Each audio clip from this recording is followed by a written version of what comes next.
it's great to see you in this week's video, and today we are going to take up the topic that is actually very close to me, and it might be absolutely something new for you. And why?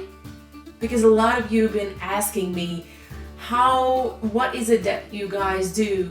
Why do you do it? And so on and so on. So this video will be all related to Latvians. For you to not miss another episode, make sure you do subscribe and you do like this video so we can keep this nice rhythm of launching a new video once a week for you to be entertained and definitely learn something new every single week. So let's just dive straight into it. It's quite a polite way in Latvia, so you have to take your shoes off when you come in. Why? Well, because first of all, you want to show the respect to the house where you're in at that moment, especially if you're a guest. Also, if it is my house and you come in with your dirty shoes, I just clean my floor because I know that you're coming, and now you are just, rushing into the room with your shoes on. I do not need that dust, that mud or whatever is under your sole, so just make sure you keep your shoes off when you enter that room. Obviously, it's fine if you come in and take your shoes off straight there. Sometimes as well, just feel free to ask if you're not sure whether or not you should do it. People love flowers, but when you give them to someone, how many would you give? Not if it's the whole composition of flowers, but if you want to give for your lady or some for your man, how many would you give? Or would you give a pair number, which would be, okay, I'll just leave you straight there. The truth is that for Latvians, it is not a nice way to give 2, 4, 6, 8, any pair number of flowers, because that relates us when we go to the cemetery, there we bring those pair number of flowers. So if you're back in Latvia, do not give to anyone just on a birthday or name day or whatever you go. Do not give pair number of flowers.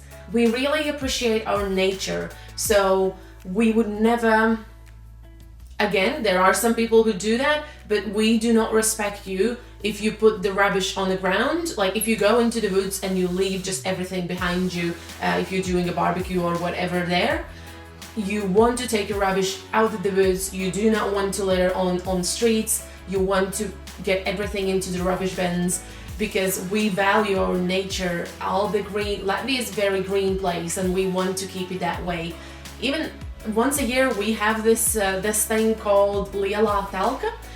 Everyone who normally would not clean around, public areas, they go out and they just clean environment around them, which is not their house. So we would go to our schools and we would go to even if it's like my old school, I would go and help out on this day, or we would go to rivers and just pick the garbage out, to help the nature and keep it nice and pretty when we actually want to go out there and enjoy it all.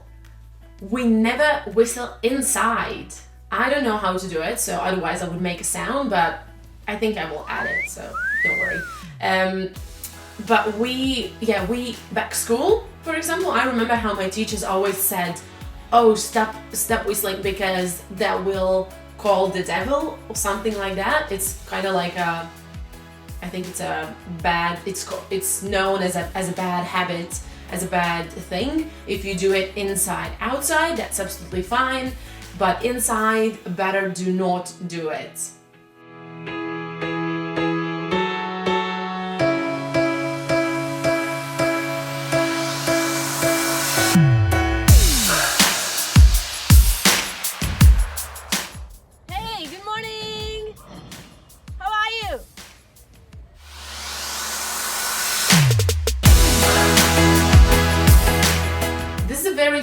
Fun fact, here everyone loves each other pretty much. If I don't know a person, that's fine, they can come and talk with me, even though they don't really need anything from me. They just want to chat, and I understand that, and I'm open to talk with them. Back home in Latvia, well, people will see you as strange. If you go and talk to someone that you do not know, or someone didn't introduce you before, that seems very, very strange. And I'm not talking about the nightclubs, where guys or girls are hitting on, each other. That's a different thing. But on normal daily basis, we would not go on the street or on a public transport. We would not start just a conversation because, I don't know, we would get bored or whatever, or we would actually be interested in this stranger person. That's no, you don't want to talk to strangers. It just seems very, very weird. And we think like, what? Do I know you? Why are you talking with me? Or sometimes we start to question ourselves. Am I missing something? Have I seen you somewhere? And it's just not what we do. Latvians really respect their traditions, and if there is a sports event and the anthem is on, the national song, then we always stand up, and a lot of people, obviously, we sing, but if we don't, we just stand there. You're not allowed to really, interrupt others. You're not allowed to look into your phone or whatever. You just have to respect the moment of the national song. Also, we do not applaud after.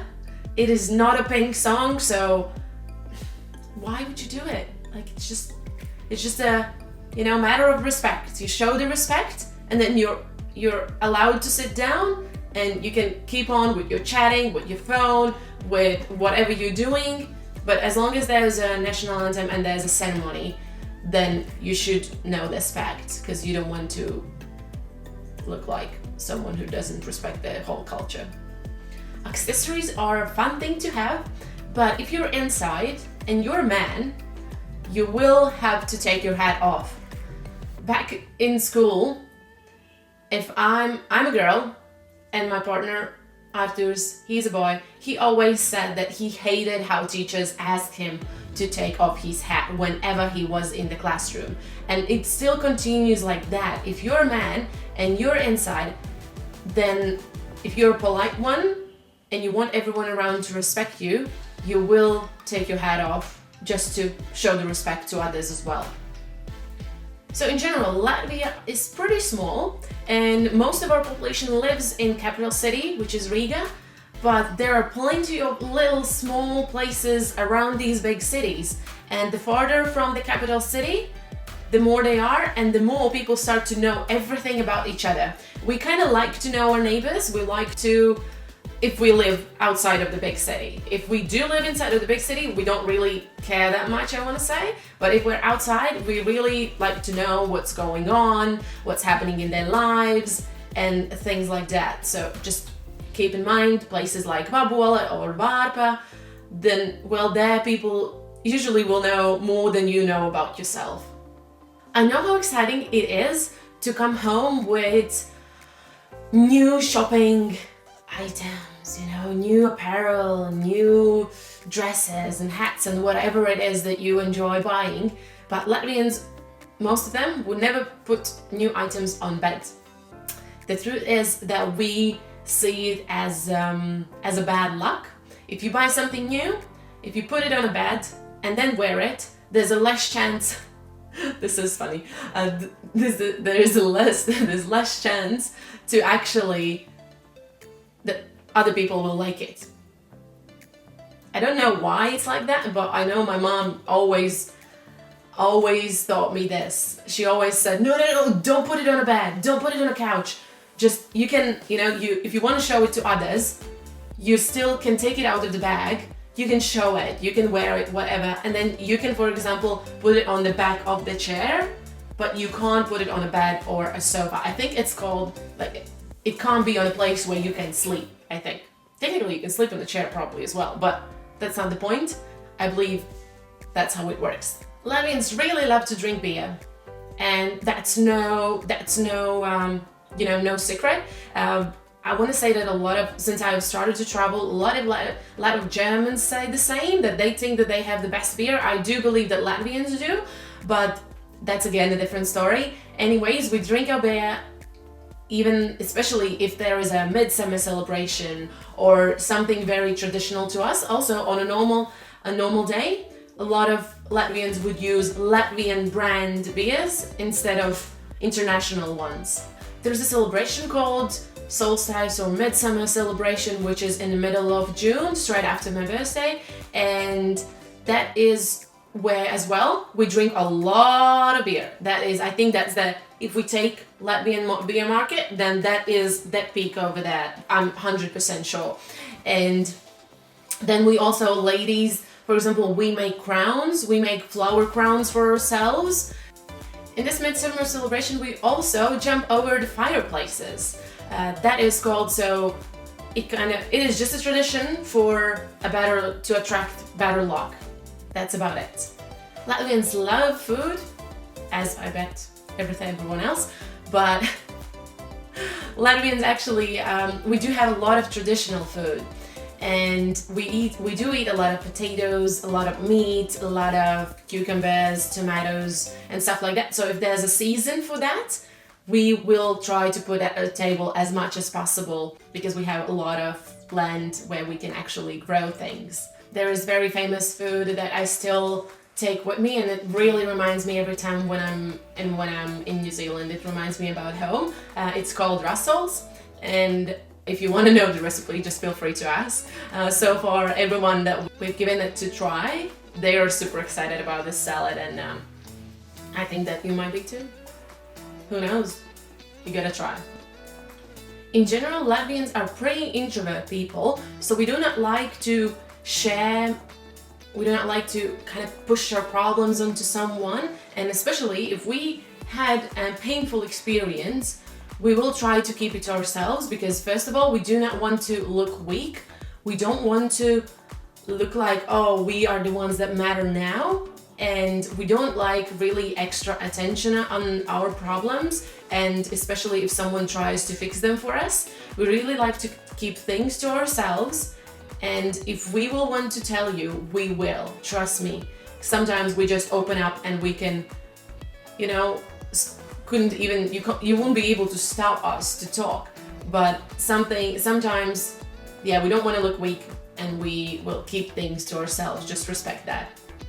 Fun thing, and I'm not sure if this is even very Latvian, but if you do this with your shoes on when you're in Latvia, then that is just a rude and unpolite sign that you are too lazy, and people will call you, people will tell you and think, if they're not gonna tell you, they will think that you're lazy and you're not very educated even at some point, and things like that, because normally people can pick up their legs and just walk normally. If you intentionally are too lazy to pick up your feet, people will think that you're, they will see you as a weird one. Not as a weird one, but just as a rude / random / something. Just make sure to pick up your feet. The last thing that Latvians do really is there's a tradition, and you should not avoid it, otherwise Latvians will say that, I'm not even sure if I'm allowed to say this, but you will have a bad bed experience if you will not look into each other's eyes when you do this. Cheers. That's just how it is. So make sure you always, when you say, Latvians by the way, when we clink our glasses, we always say prieka. That's kind of mean for happiness, happiness and stuff like that. And that's a good word to say, I think, by the way. Kind of reminds us to be happy and stay positive at whatever happens. But you want to look into each other's eyes always on that moment when the cling sound comes on. So just be aware of that, be polite. And thank you for watching today. There will be a part 2 for this video, so you want to keep subscribed and you want to leave a comment. What did you find the most awkward or the most weird thing that we do? Feel free to tell me, and I will share more information in next video, because there are quite a lot of things that we do that's quite strange for a lot of other cultures, and that's absolutely fine. See you in the world sometimes very, very soon.